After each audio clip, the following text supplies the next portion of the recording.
Sahana Bhavatu Sahanau Bhunaktu Sahaviryam Karavavahai Tejasvinavaditamastu ma vidvishavahai. Om Shanti Shanti Shanti. Om Jaya Shri Krishna Chaitanya Prabhu Nityananda Shri Advaita Gadadhara Srivasadi Gaura Bhakta Vrinda Hare Krishna Krishna Krishna Hare Hare Hare Rama Rama Rama Hare Hare. Bhagavad-gītā. So the first part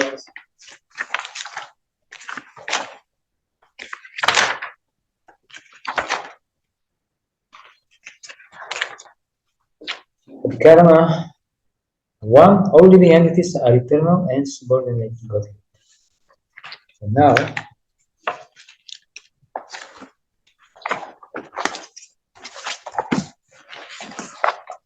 we are on page 30, right? Vrtti. Now there is a doubt here. At this point, doubt may arise: is material nature dependent or independent of Godhead? Purva-paksha, this is objection. The reasons for the objection, the reasons for the doubt. In the Bhagavad-gītā 16.8, it is said, they say that this world is unreal, with no foundation, no God in control. They say it is produced of sex desire and has no cause other than lust. So who are they? They say that this world is unreal. Who are they? Yes, because this chapter is called Divine and Demonic Nature. So why would somebody have doubt that material nature is dependent on God, of Godhead? Why would somebody doubt this? Because they want to enjoy. So, yes. So if you deny the existence of the owner, of the proprietor, then in the Roman law there was a principle. I think it's still current nowadays.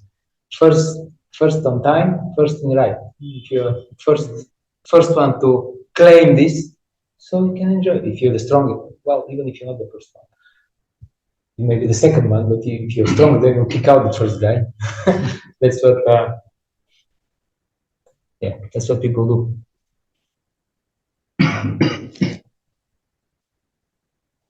So therefore, people doubt. Actually, it's more like wishful thinking. They just like when a thief is in the property of the owner and he's trying to steal something, then the least the person that he doesn't want to see is the owner. That's the least person he wants to see. Therefore, people just pretend that there is no owner, there is no proprietor. Nature is ours to exploit. And then what happens?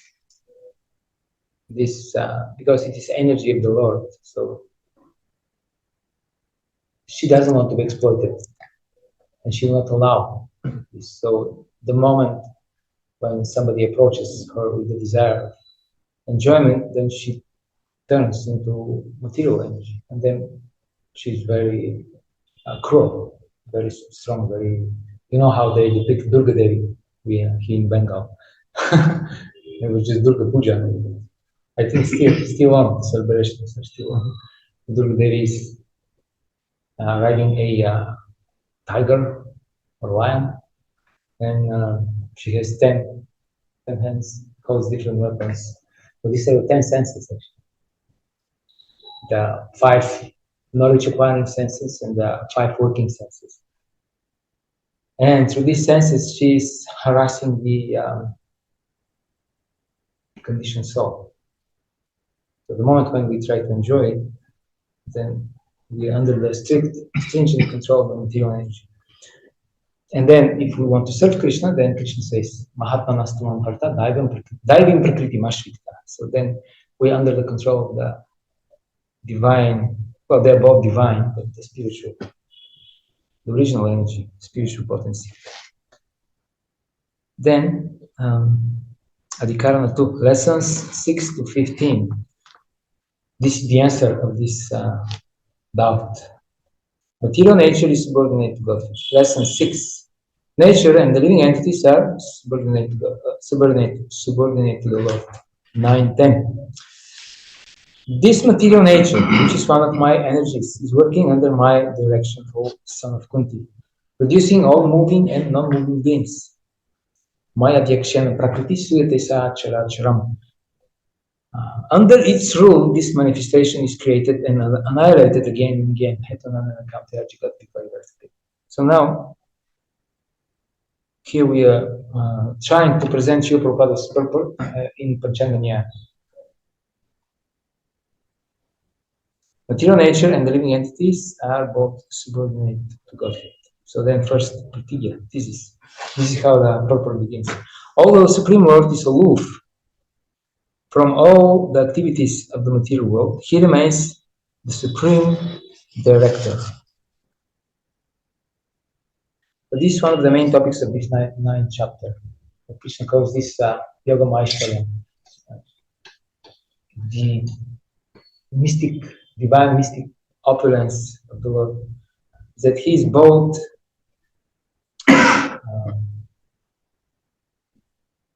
the supreme controller and at the same time he is the Lord.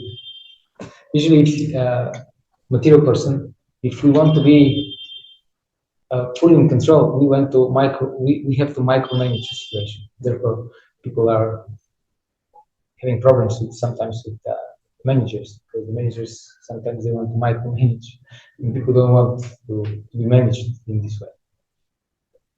But Krishna doesn't need to do that. He is simultaneously aloof. He has his own things to do. Today I was reading, Bhakti-yoga Thakur says that there are pastimes in the Loka Vrindavana, and they're beautiful pastimes. Two types of pastimes. The pastimes, they are all blissful, and all pastimes are very enchanting. But they're beautiful pastimes, even more beautiful, and he says there are two types, Rasa Lila and play with ball. These are the two types of very special, beautiful pastimes. The material world the same. Right. Yeah, because with your friends, or you go with the group. That's like it's only logical, because it is a perverted reflection. Right. But still, if you want to have sense enjoyment, then there should be some conjugal relationship. Otherwise, it's not real sense enjoyment, right? Even in material. What can a bunch of guys do? They come together, they drink some alcohol, watch some football, goof at each other, make fun of each other, make some jokes. But then if we have the conjugal element, then there will be refined restaurants, there will be luxurious resorts, there will be nice clothing. So guys couldn't care less how they are dressed, if they are on their own.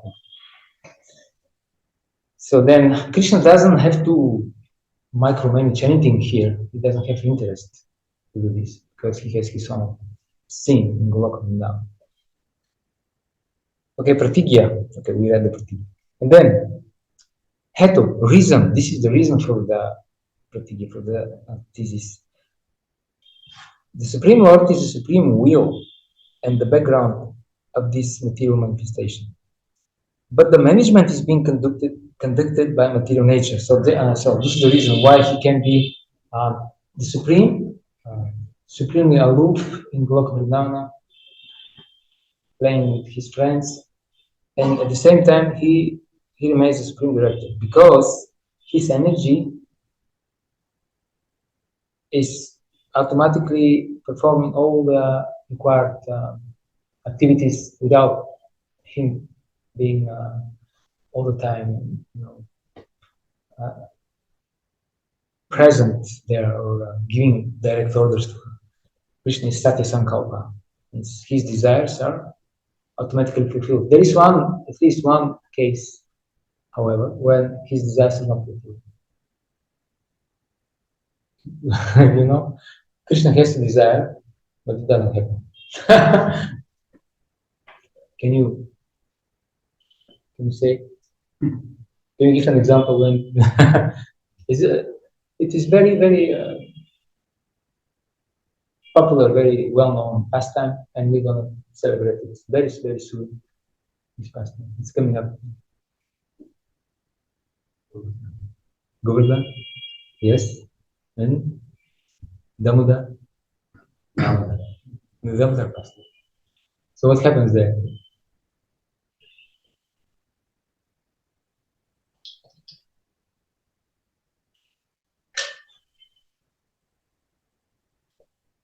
Krishna is being naughty, and then Mother Yashoda decides to do what? To ban him. Can you imagine you small? Have you ever had this? I was never bound by my parents. They never did this to me. Well, sometimes they were closing me in one how do you call this? Shkaf. Good word. Shkaf. But to be bound by ropes, I never experienced this. And your kid, like if adult is bound, then okay, he doesn't have so much energy.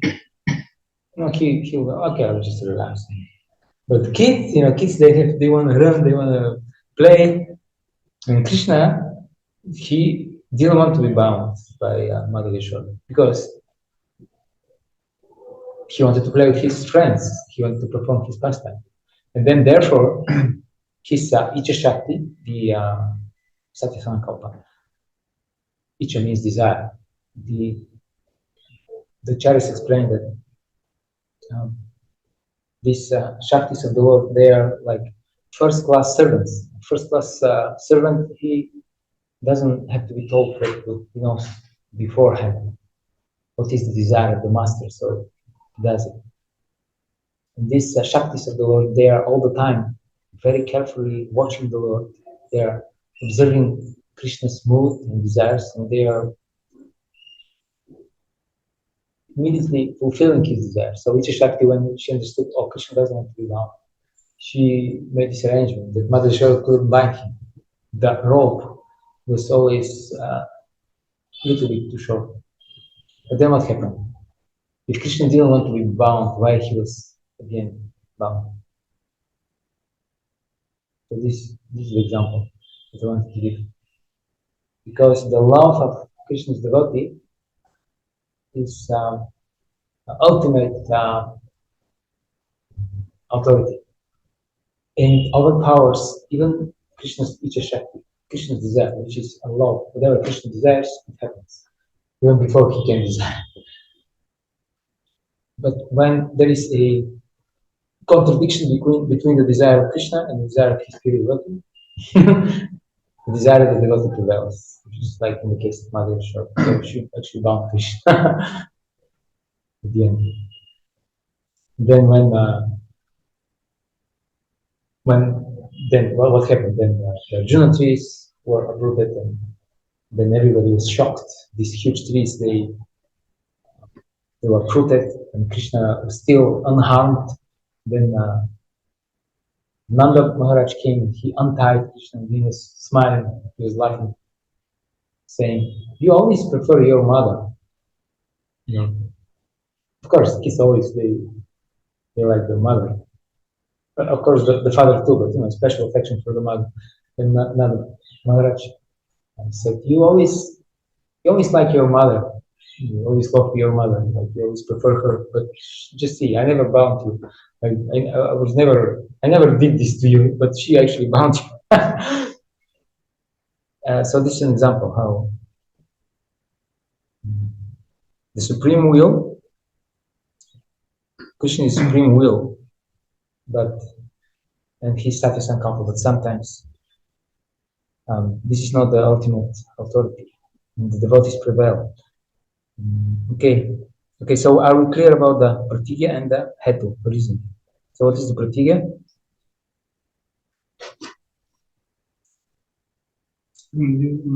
Word is aloof.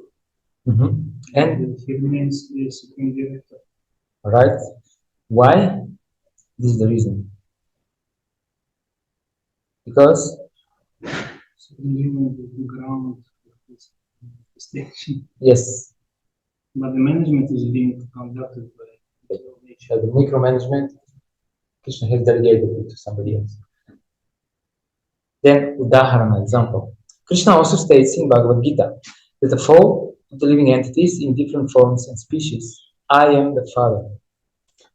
The Father gives seeds to the womb of the mother for the child, and similarly the Supreme Lord, by his mercy, by his mere glance, injects all the living entities into the womb of material nature, and they come out in different forms and species, according to their lust, desires, and activities.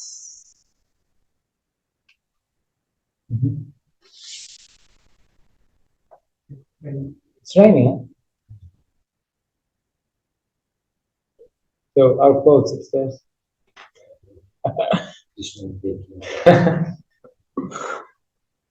All right, so then this was the example. So what is the example? Just like the father impregnates the mother, in the same way Krishna produces all living entities.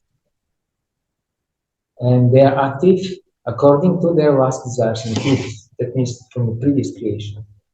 Krishna reminds us when we wake up in the morning. Krishna reminds us, oh, you have these desires. You want to attain me, right? That's what we hope. Krishna will remind us, oh, you want to attain the local Vrindavan. And we hope he won't remind us, oh, you want to attain this and this material facility. But he'll reciprocate the desires.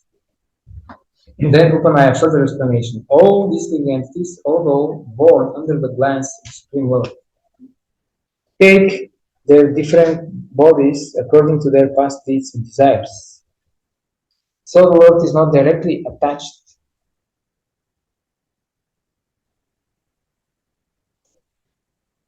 to this material creation. He simply glances over material nature.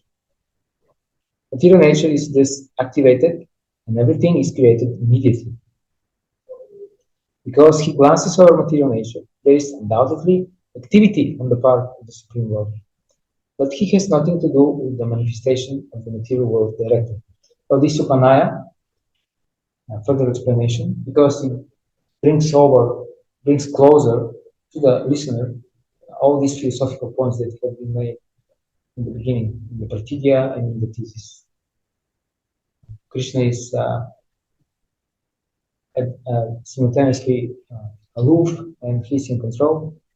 This is because his energy acts automatically without his direct supervision. Just like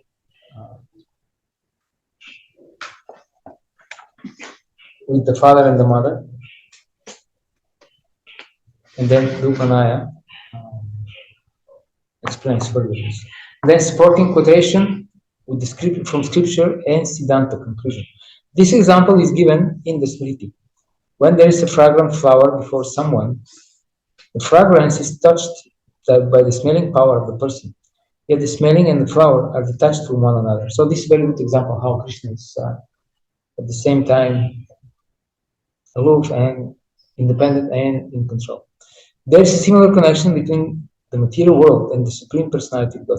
Actually, he has nothing to do with this material world, but he creates by his glance and ordains. In summary, material nature without the superintendence of the Supreme Personality of Godhead cannot do anything, yet the Supreme Personality is detached from all material activities. I think this is better to be the example, the Udaharana, this one. Can you what's the next topic? Thanks.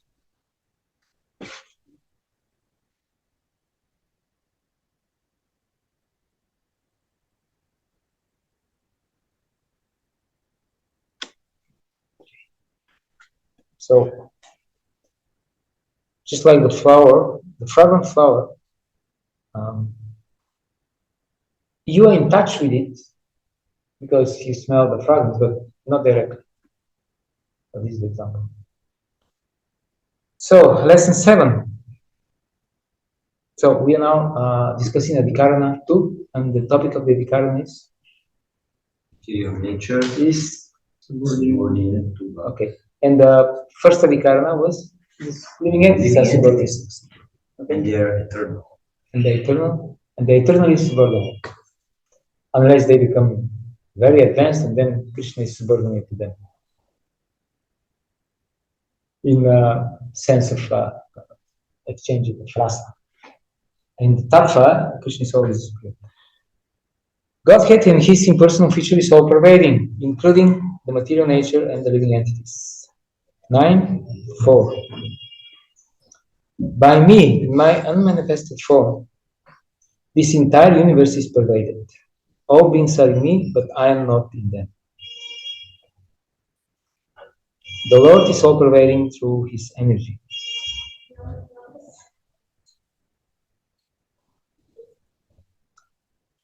Although the Lord is all pervading, everywhere present, he is not conceivable by the material senses.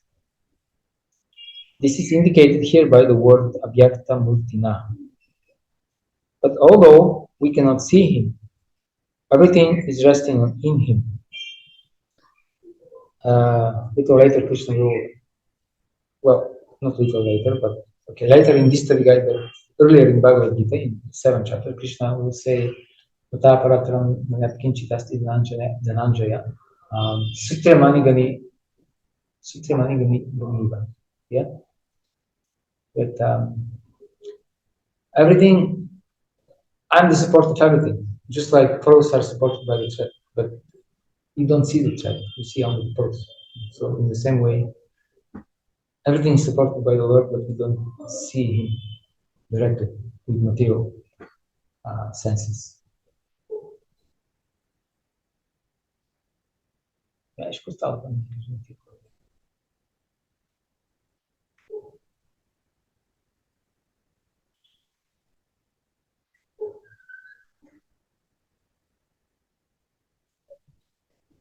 Sorry, talking about the other. Sometimes this language is better to express certain.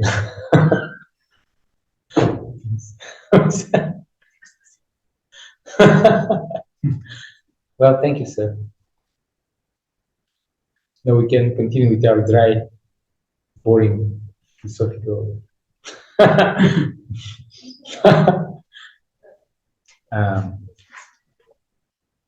So we don't see the thread, we see the post. Just like you have a pole and you have the fat on it. Usually you don't actually notice so much the pole. You see the fat waving and flapping in the wind. This is what is attractive. But it's supported by the pole, right? So this is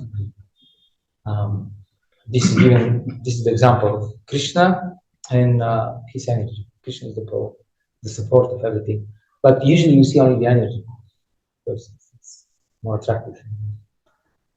And okay, but although we cannot see him, everything is resting in him, as we have discussed in the 7th chapter.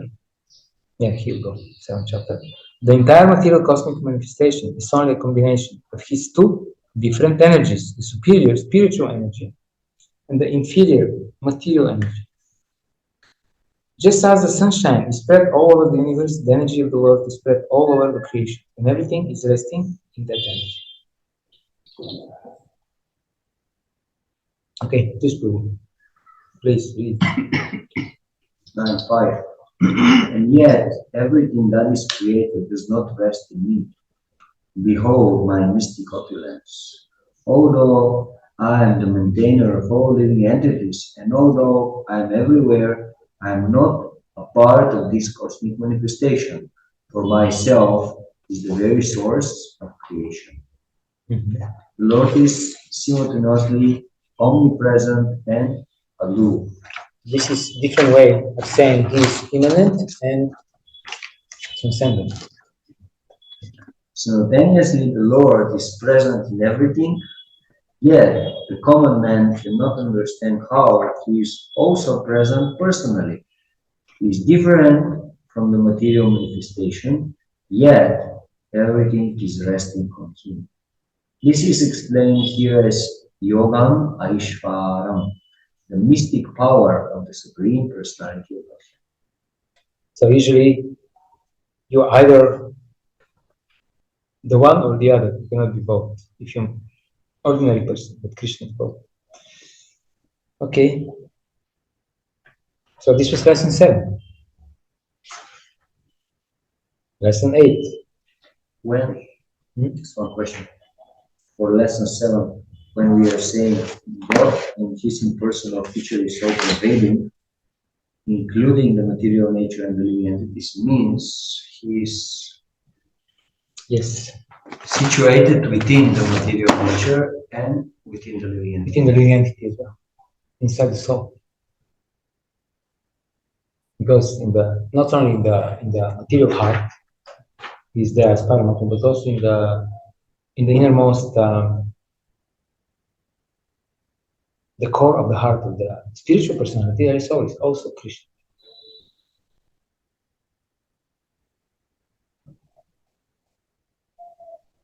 Or Narayan, but it's the same person. So how God is all pervading? How exactly? Through the Paramatma aspect? And Brahman. And Brahman. And what is Brahman? Sarva-kalpidam Brahman.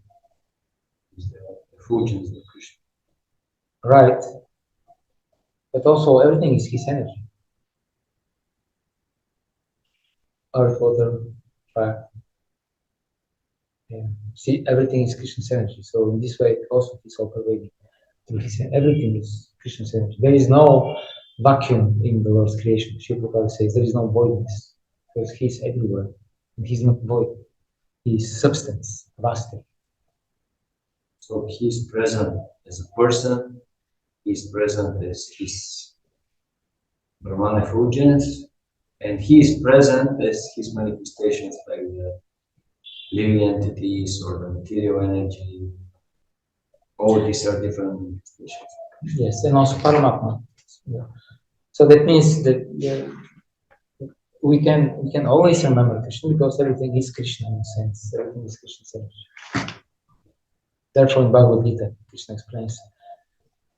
We'll read this little later. I am the original fragrance of the earth. I'm the heat of the fire. I'm the light of the moon and the sun. I'm the sound in the ether. So many things. I'm the taste of the water. So Srila Prabhupada says then in commentary, while drinking water, devotee remembers Krishna. This is an example of philosophical speculation. Krishna says, I'm the taste of the water, so the devotee drinks water and he thinks, okay, how exactly Krishna is the taste of the water? What that means? How to realize this? Alright, lesson 8. Who wants to read? Yeah. I mean, how this lesson 7, God is in his impersonal feature is all-pervading, including the material nature and living entities. Yes. This point connected with main point, material nature is subordinate to God. Okay. It's one picture. Yes, because Krishna is all-pervading. That means he is the big boss, and whatever he pervades everywhere in his domain. In this sense, just like the king. Srila Prabhupada gives the example: the king is all-pervading in the kingdom. Why? Because he's the master, he's the controller. He's all-pervading, and at the same time he sits on his throne. But through his generals and representatives, is all pervading. So, just like the soul is all pervading in the body through the media of the consciousness. So in the same, the soul is the kshetragya, right? The knower of the field. The field is the body. In the same way. Okay? Lesson 8. Nature means, okay, somebody else. Who wants to read? One of you too.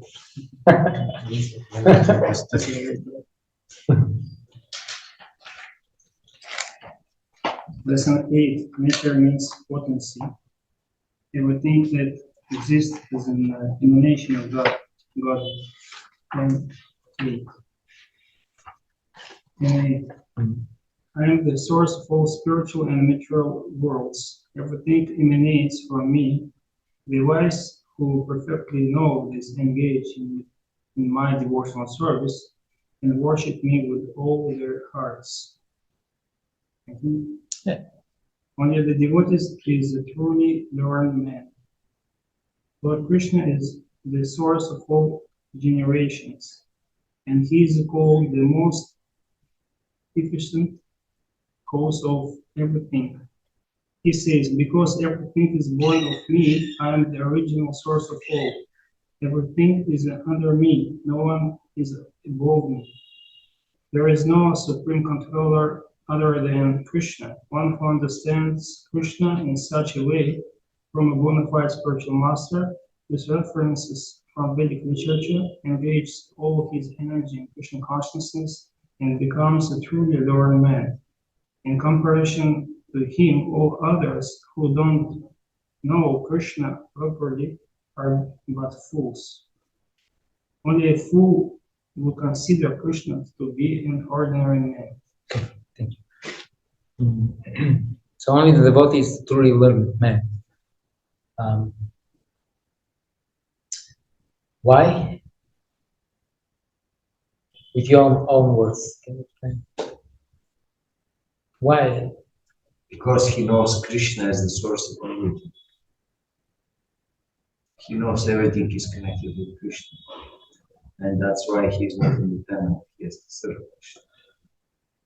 So, in a sense, he is the only person who has true knowledge that will actually serve him properly. It's practical knowledge. Because if you know the Lord, then you please the Lord, get out of this crazy place, go back home to God. Because this is the only practical.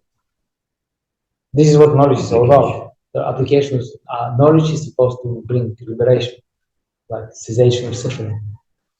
So even if you know so much intricacies about this dream world, how you can dream better, acquire in this dreamland a better situation, this will not solve the problems.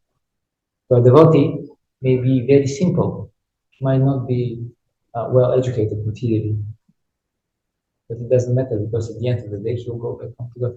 Just like the story with the bald man and the great Panditji. Okay, so Maybe they don't understand. they don't understand. You know, but somebody wants to say something. What is the balance? What's the balance? Between material education and spiritual advancement? Because someone say we need to give so much material education, and someone say no, it's useless.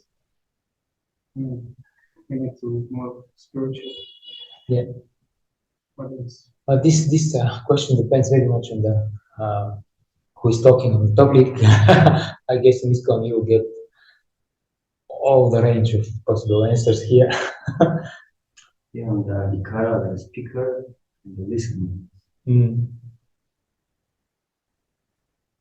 Okay, when I joined the movement, I was in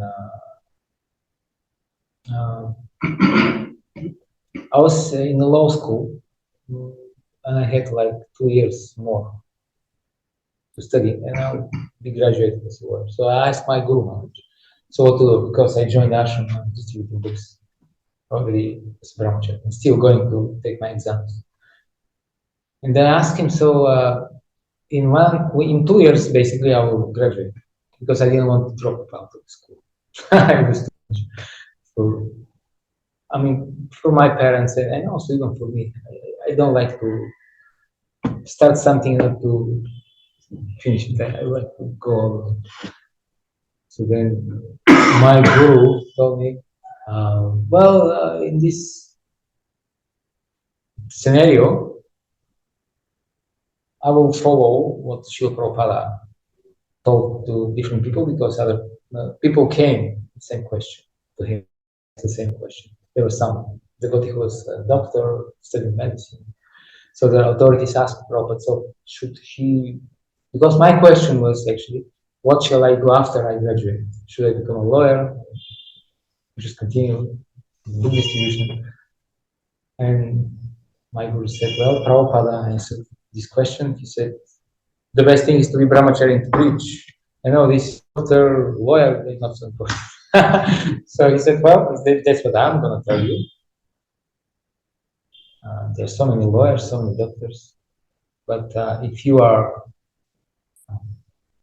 at the end of this body, when you live in this body, at the end of life, if you're able just to look back in your life and to see that everything what you did was just sankirtan, then there is nothing greater than this accomplishment. This is the greater success in this human form of life. It's not that it's not that we are like taking one extreme, but this is the mood of Srila Prabhupada. Of course, material education, if it is necessary for your maintenance of your lifestyle as a devotee, then it's not forbidden. If okay, you cannot, let's say in this field, if you don't study, you cannot become a doctor or a lawyer or engineer. If this is required, then go for it. But this shouldn't be our identity. Our identity should be of devotees of Krishna, not of academical education person who is very important. That's what Maharaj might be told. Don't think that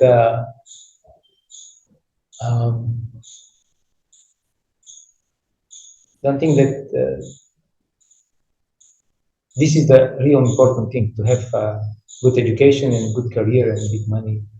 It's not important. It is kind of important, but not like Krishna consciousness is important. This is the most important. So if it's just like a tool for you to maintain your family, and you don't identify with it, you're just, okay, I have to do something, I have to put food on the table, okay, what I'm good at, it seems my natural proclivity is to become a engineer, so I have to study. Just do it without big fuss. It's not your identity. Don't take proud of it. Oh, because I have PhD, therefore I'm more advanced devotee. There's no any connection whatsoever between these things. There is a verse from Bhagavad saying, Dharma hi svanushita vishvaksena tasvaya not padeti shameva. Exactly. You can become very good in performing your secondary dharma, material obligations, but if this does not help you to develop your taste for Krishna, then actually it's not considered something. It's a useless way.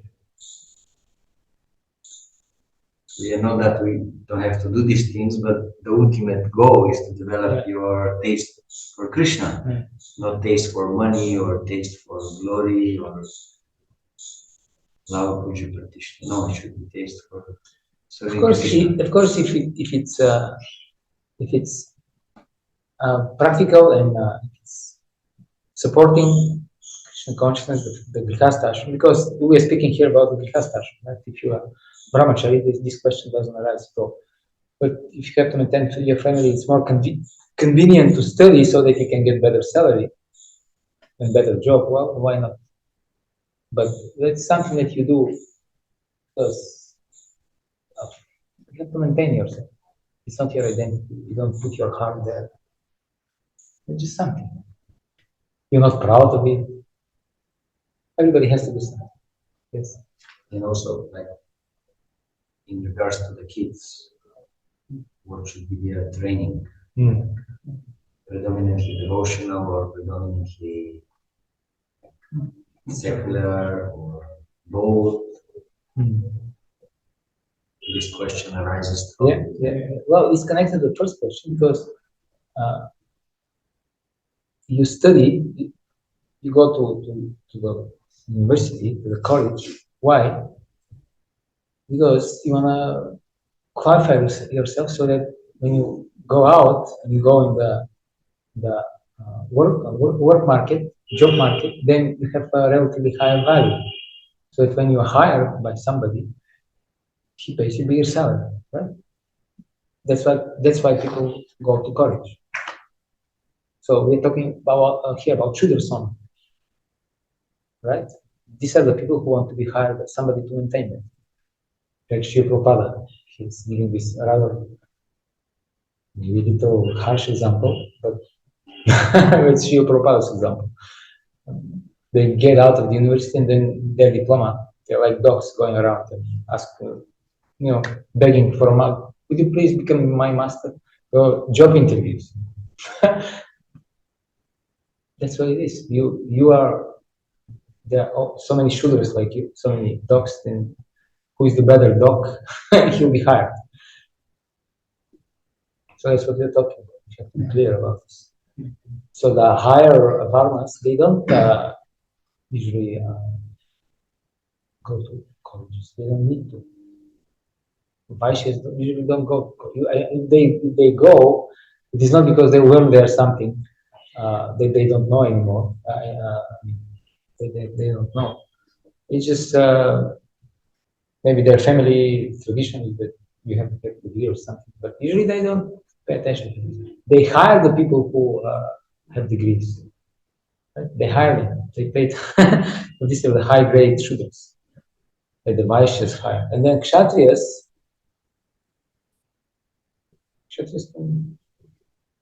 they don't go to colleges. Maybe they'll go to military school.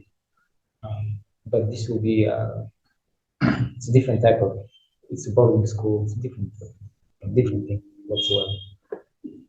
Brahmanas, all these high caste, they're independent. They will not work for anybody unless there is an emergency.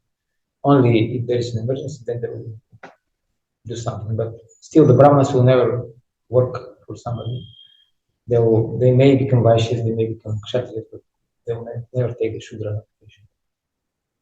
So I think this answers also your question. It depends who you are, because we are all devotees, but also we have material nature, and depending on this material nature, we will choose different occupation and different scenario in our life. So it depends on the kid and on the parents as well. Like when we were in South, Tirupati, we went to this huge Gurukula, maybe 700 kids were studying there.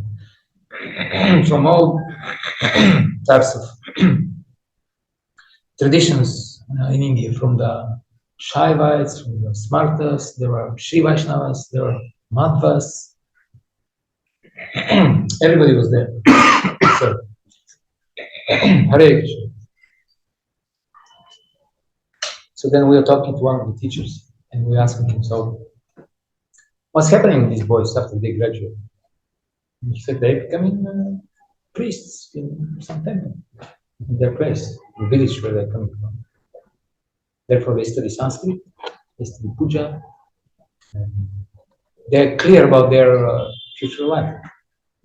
If they want something else, this was up in the mountain. Down in the foothill, we have a very nice university. We have a college there, so they can study there, whatever they want to study. We saw also this place, right? Also maintained by this trust, Tirumala Trust. Yes. So they have these two options. But when you hear the the schedule, the daily schedule of the voice, you understand this. This is only for Brahmins.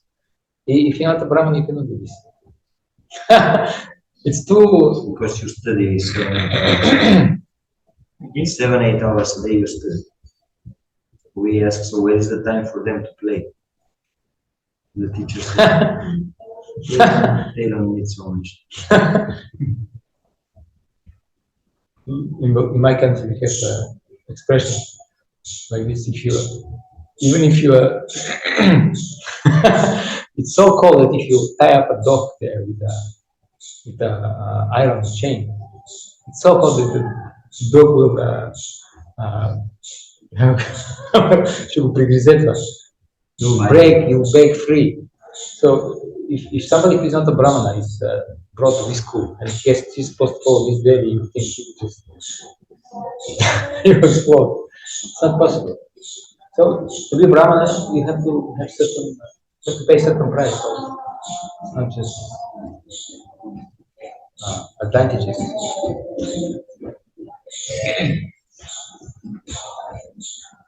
Very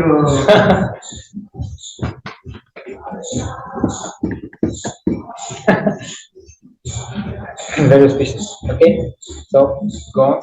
Continue. Lesson 9. Who is next to read? Lesson 9. Godhead is omnipotent and therefore he is the master of all potencies, namely the material, spiritual, and marginal. Page 22. The Supreme Personality of Godhead, who is greater than all, is attainable by unalloyed devotion. Although he is present in his abode, he is all-pervading and everything is situated within him. Yeah. Krishna is the Lord of all spiritual, material, and marginal energies. The supreme abode of Krishna is a place where everything is full of spiritual bliss. Nothing there is material. All variegatedness manifest there is of the quality of spiritual bliss. As far as this material world is concerned, although the Lord is always in his supreme abode, he is nonetheless all-pervading by his material energy. So by his spiritual and material energies, he is present everywhere, both in the material and in the spiritual universes. Brahma Samhita 537 also confirms that although the Lord is always in the supreme abode, Goloka Vrindavana, he is all-pervading so that everything is going on nicely. Goloka eva nevasyate kilatma bhuta. As stated in the Vedas, Shvetashvatara Upanishad 6.8, Parasya Shakti Vividhaiva Shruyate Svabhaviki Jnana Balakriyacha. Chaitanya Charitamrita Madhya 13.6.5. His energies are so expansive that they systematically conduct everything in the causing manifestation without a flaw, although the Supreme Lord is far, far away. Okay, thank you. So this is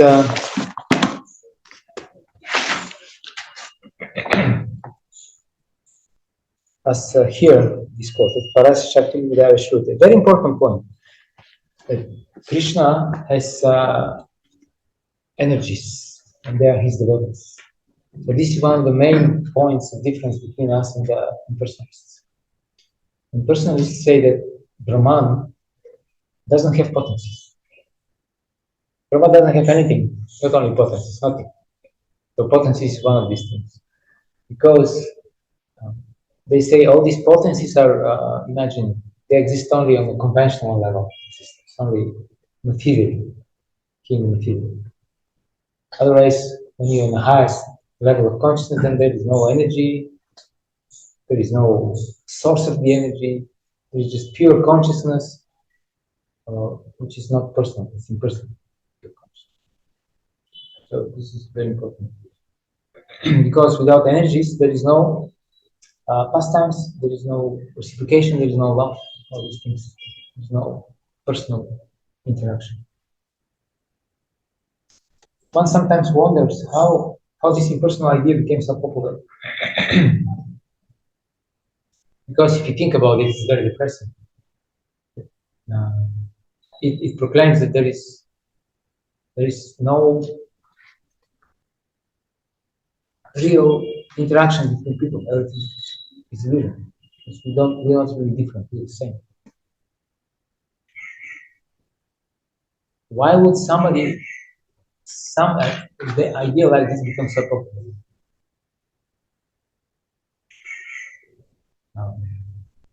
One will think that these notions will be circulated only in some very small circles of some intellectuals who are very frustrated in their personal life because they're frustrated, they're disappointed, that they come up with the idea that there is nobody can be happy. I couldn't be happy in this personal relationship, so that means nobody can be happy. There is fundamental flaw in this. So why it's so popular? Because one of the reasons, because these people say that we are God, and this is the catch, because this is very deeply resonated with our conditioned nature. Conditioned soul means he thinks he's God. This is like synonymous, the same thing. Conditioned means why you're conditioned, because you think you're in control and enjoy. So therefore, because they propound this, they proclaim this, we actually Krishna. Therefore, so popular. Okay. Yes. Basically, that means that if you're God, you can do whatever you like, and there will be no some Consequence. Yeah. No punishment. At least no serious. retribution. Yes. And also, if you don't have like very deep personal relationships with others, you can exploit them. Yeah, because they're objects. You defy their personhood. They're not persons actually. They're just some objects for you to play with. If it's personal relationship, then you are afraid. Okay, the way how I deal with someone. You're afraid. Yeah. But if it's impersonal, I'm you and me, so I deal with myself actually. So it doesn't really matter. I can do anything. This is some existentialists, existential philosophers, they call this the terrible freedom. If there is no God, or if I am God, or like the Buddhists say, there is just a void, and we're just entering between two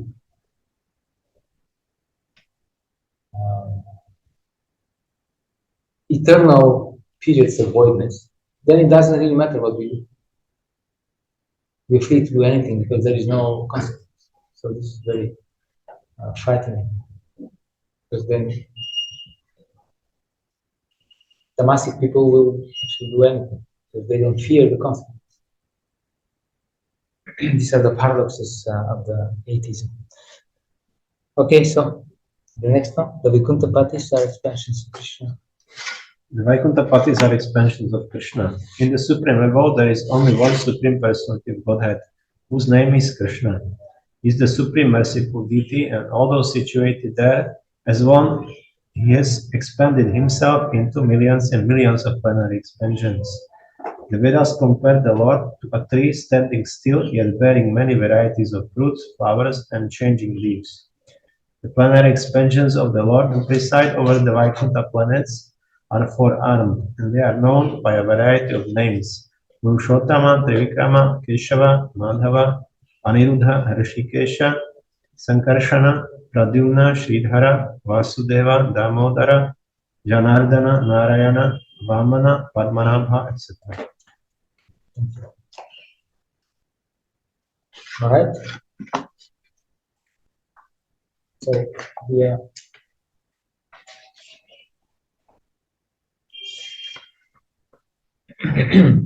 All these lessons, 7, 8, 9, they're talking about Krishna, who is the source and the controller of the energies of all these chakras.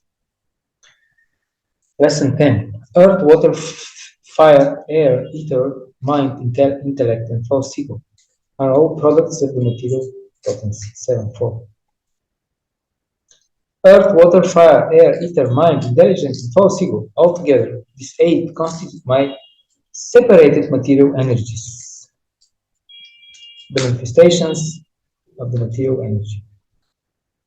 In the material energy, the principal manifestations are 8, as above mentioned.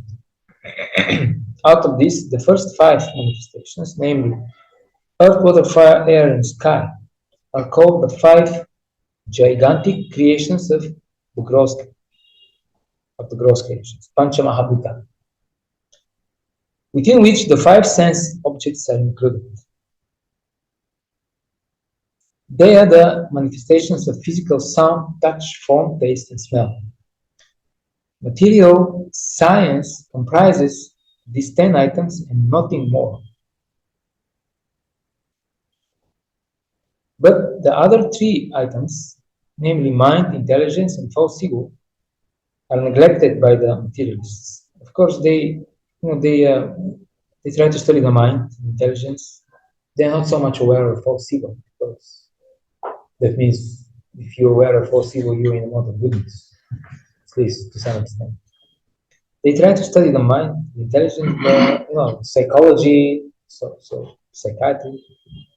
But they identify the mind with the brain most of the time, which is not perfect knowledge. And intelligence, they have this I call this IQ test, but this is not really what we call intelligence, because intelligence means to discern between spirit and matter, and this they don't measure. They have no idea about this so much. So they don't really have knowledge about the mind and intelligence. Of course, things are developing, and there are some very clever atheists. There are atheists who practice meditation and yoga. These things, because they are convinced about the positive effect on the body of meditation, but they're atheists. So they are getting some insights, but still they don't have real knowledge. What is the mind? What is intelligence? Let alone the false ego. But the other 3 items, namely mind, intelligence, and false ego, are neglected by the materialists. Philosophers who deal with mental activities are also not perfect in knowledge, because they do not know the ultimate source, Krishna. The false ego, I am, and it is mine, which constitute the basic principle of material existence, includes 10 sense organs for material activities. Intelligence refers to the total material creation, called the Mahatattva. Therefore, from the 8 separated energies of the world are manifest the 24 elements of the material world, which are the subject matter of Sankhya atheistic philosophy. They are originally offshoots from Krishna's energies and are separated from him, but atheistic Sankhya philosophers, with a poor fund of knowledge, do not know Krishna as the cause of all causes. The subject matter for discussion in the Sankhya philosophy is only the manifestation of the external energy of Krishna, as it is described in the Bhagavad-gītā. So there is such a philosophical discipline called ontology. That means the study of reality. But if your idea of reality is limited, then you don't really study the reality. You study very fragmental part of the reality, and even this small fragment of reality you cannot understand because you don't accept the source of everything, Krishna. So first of all, it's very limited. But then even this limited, it's imperfect. How can you understand the creation of God without knowing God, without His mercy?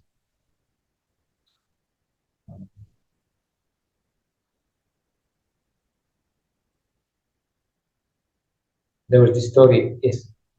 And it is mentioned that there are 8 separated energies, and from them the 24 elements are manifesting. So in which way they are manifesting?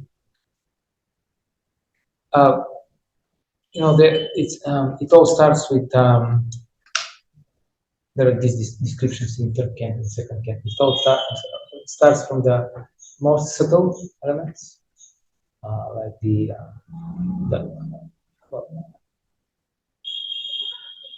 Ether. Yeah, but even before that, it's the primordial anger. These are the 5 types of illusions created by Brahma at the very beginning. One of them is this anger that you're not Krishna, that I'm not Krishna. so it's false ego, basically. And then ether, then sound, The Mahatattva. Mahatattva, Unmanifest. the avyakta, the unmanifest state of all material elements, but they are not they're amalgamated. They are in a homogeneous state. There is no distinction between them. Then, when it's compared to the different levels of consciousness, like the first level,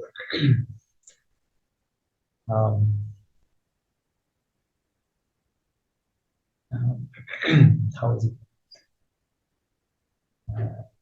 It's Shushupti. That means deep sleep without dreams. Then this is Sankasha. And this is the level of the false ego. And then the living entities in this state, they're in a sense liberated because they are not in touch with anything material, but they have their material impressions, their material desires. So just like you're in a deep sleep, but then at one point you come up with this from this deep sleep and you start dreaming. You dream about things you want to do when you wake up, so many things. And this is the next stage. This is then it's, I think this is called Mahatattva, when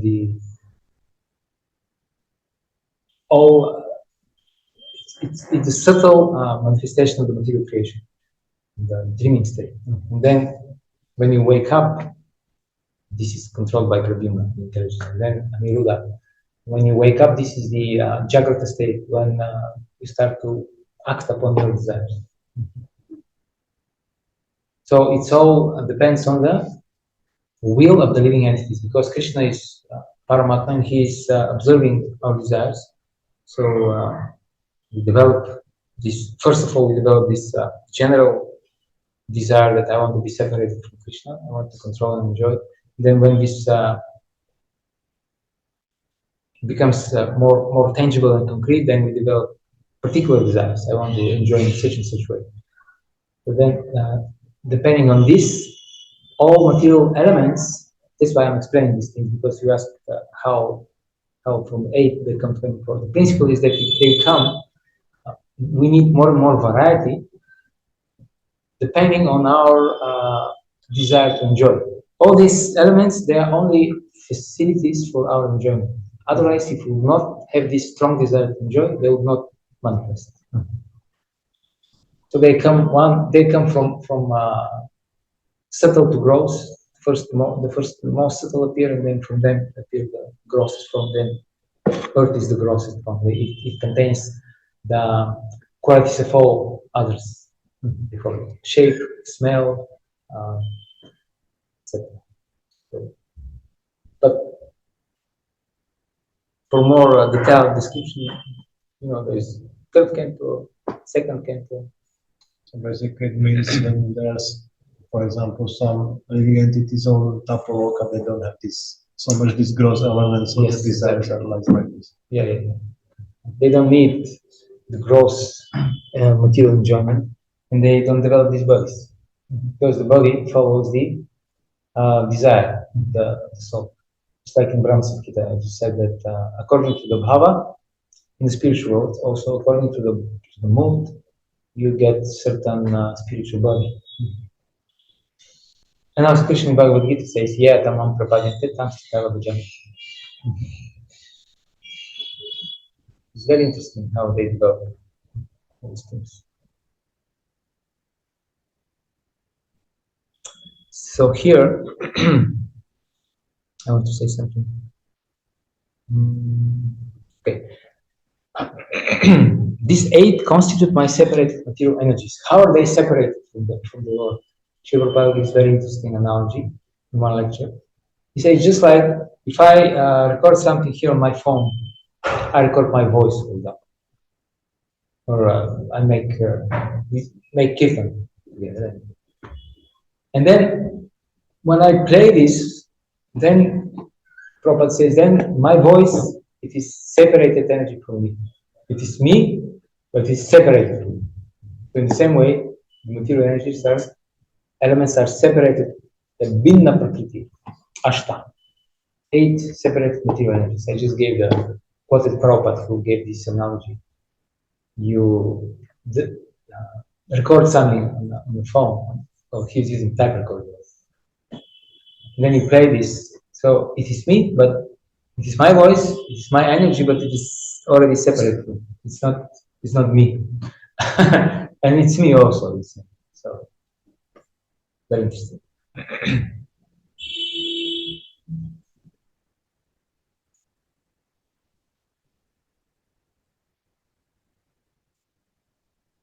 From the 8 separated energies of the Lord are manifested 24 elements of the material world, which are the subject matter of Sankhya atheistic philosophy. There is a verse in Bhagavad-gītā.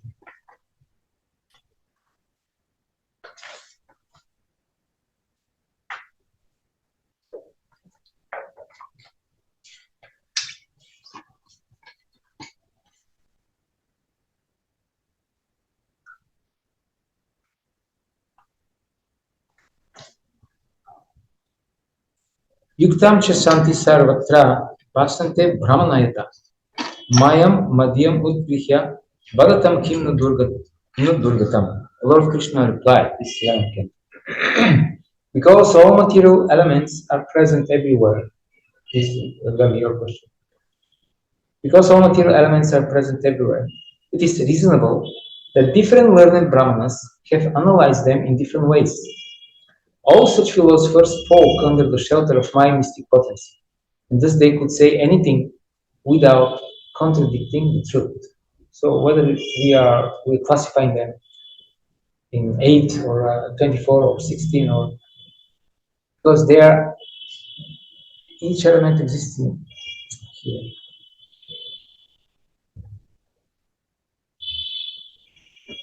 Because all material elements are present everywhere. So this is the main.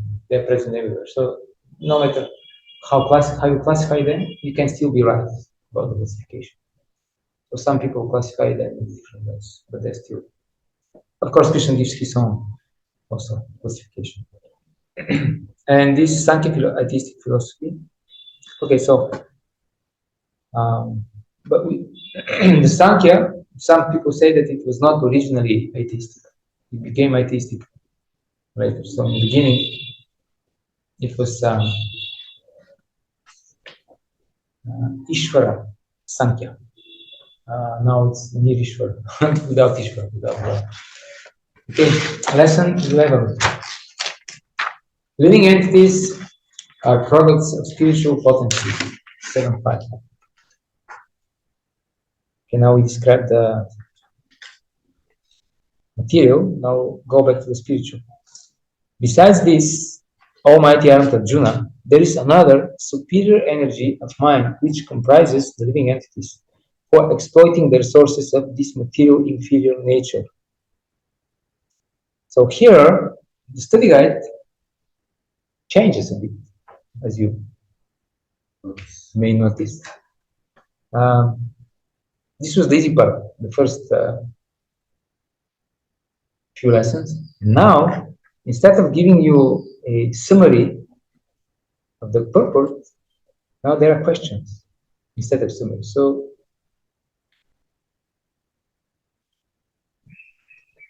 first we read the purport, and then we are supposed to answer the question.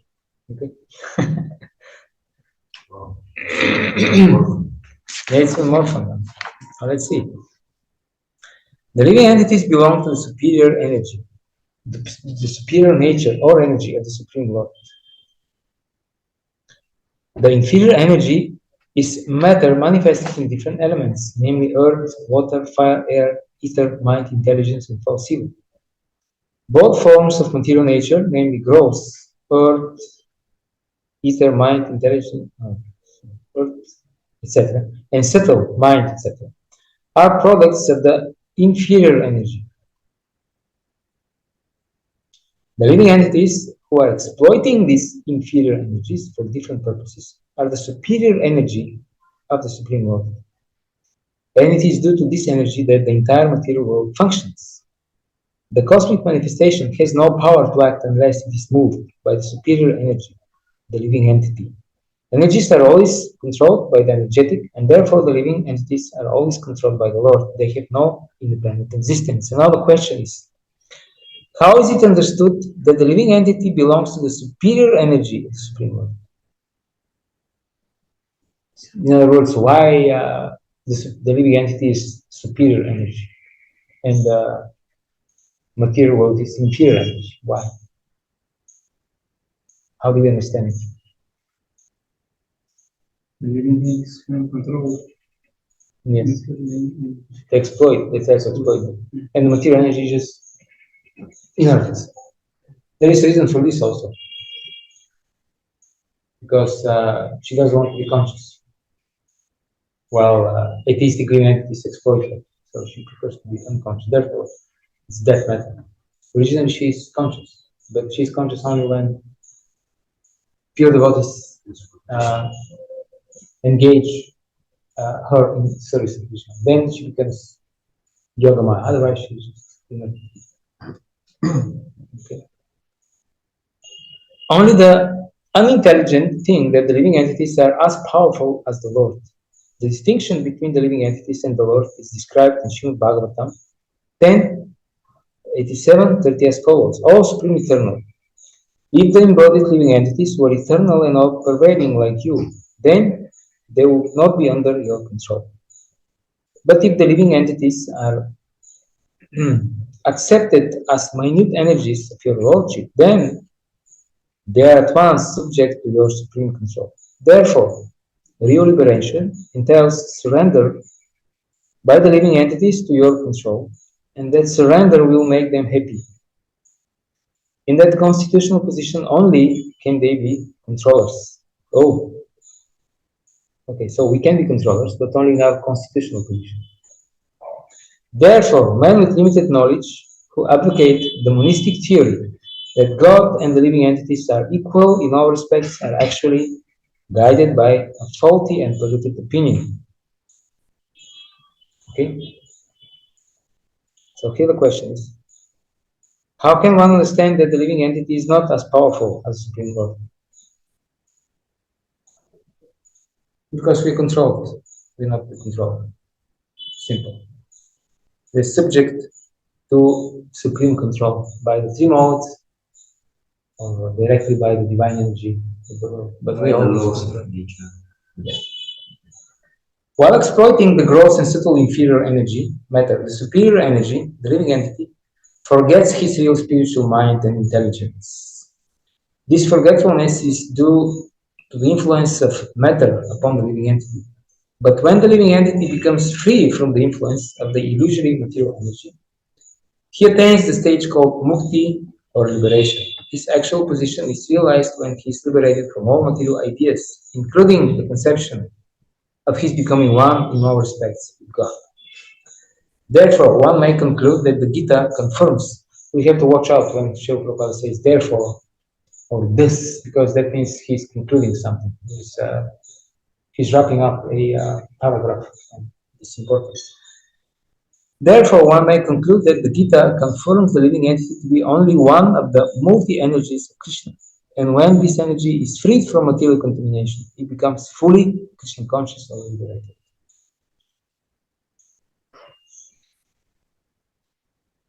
So here the questions are, how does the living entity forget himself and why?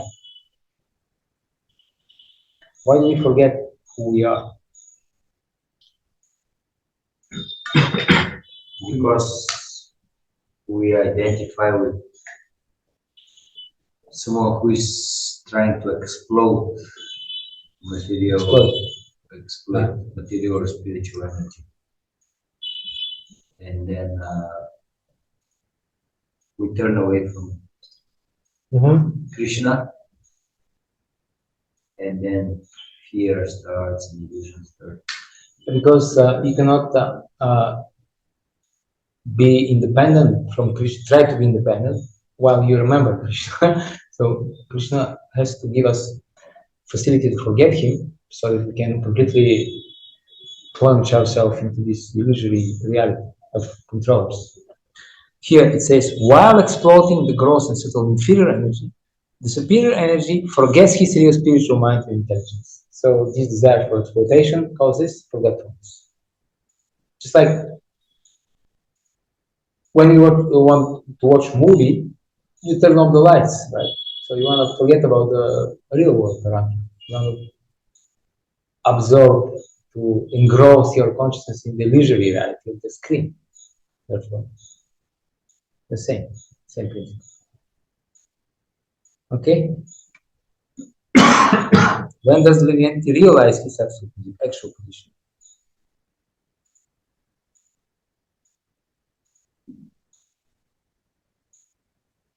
Gives up the material ideas.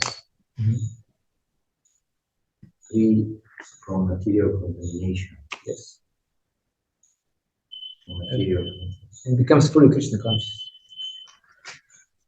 Okay? Yeah. Lesson 12. Above these two potencies is situated the Almighty Godhead. 7, 6 to 7. All created beings have their source in these two natures. Of all that is material and all that is spiritual in this world, know for certain the time, both the origin and the distribution. How is this in Sanskrit?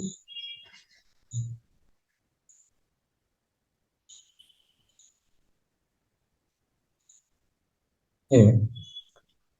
Okay, so now here again the purport is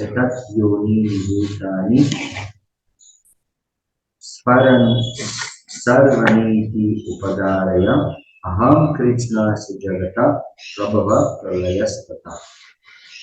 origin and distribution.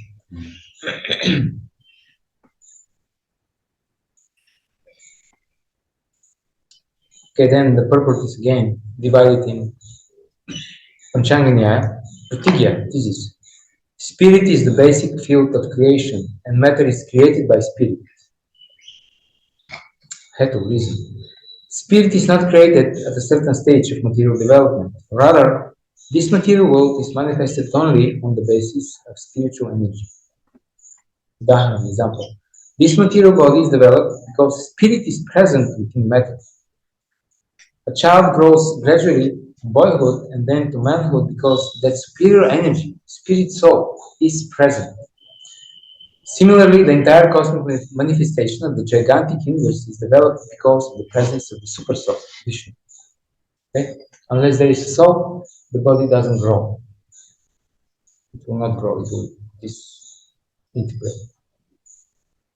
And in the same way, this universe has also soul, super soul. Upanaya, further explanation. Therefore, spirit and matter, which combine to manifest this gigantic universal form, are originally two energies of the Lord.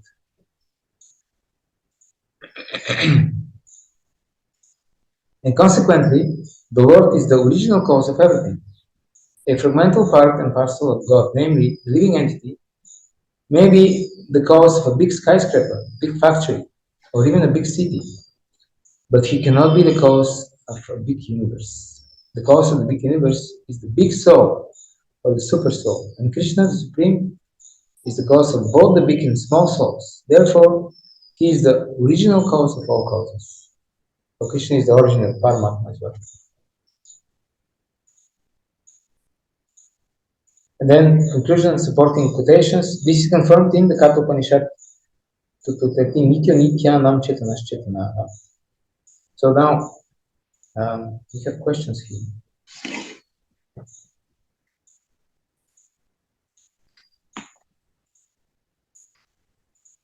Explain how spirit is the basic field of creation. how the spirit is the basic field of creation. Because spirit is, Krishna is the origin of everything, so he has existed. He explains this in Śloka, Ahameva Sameva Gre. He has maintained his personal individual existence all the way, all along, before the creation also. So he's the origin of it. He says that I was before the creation, I'm still existing, and after the creation is destroyed, I will still be existing. So he's the basic field of creation, that means he's the support of it.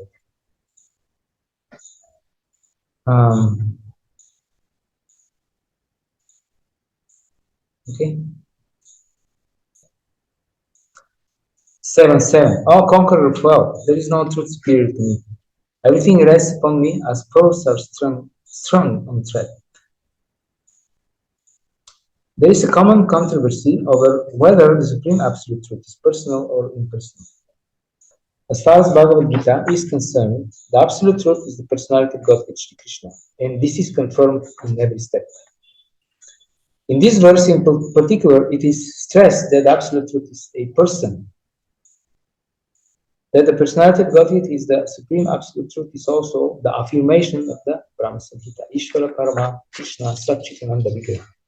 That is the Supreme Absolute Truth personality of Godhead is Lord Krishna, who is the primeval Lord, the reservoir of all pleasure, Govinda, and the eternal form of complete bliss and knowledge. These authorities leave no doubt that the Absolute Truth is the Supreme Person, the cause of all causes.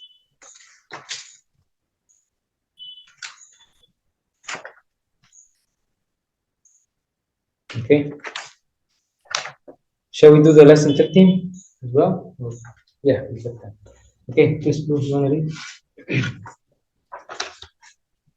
Or you want to add something? And so here, in this lesson 12, the main point is that you have matter and spirit, soul and the spiritual potency, and the soul and the material potency. But above them is the origin of all. In this Krishna, he's the source of them. Therefore, Chitta Chittishvara. And not only this, but he is the source of Paramatma as well.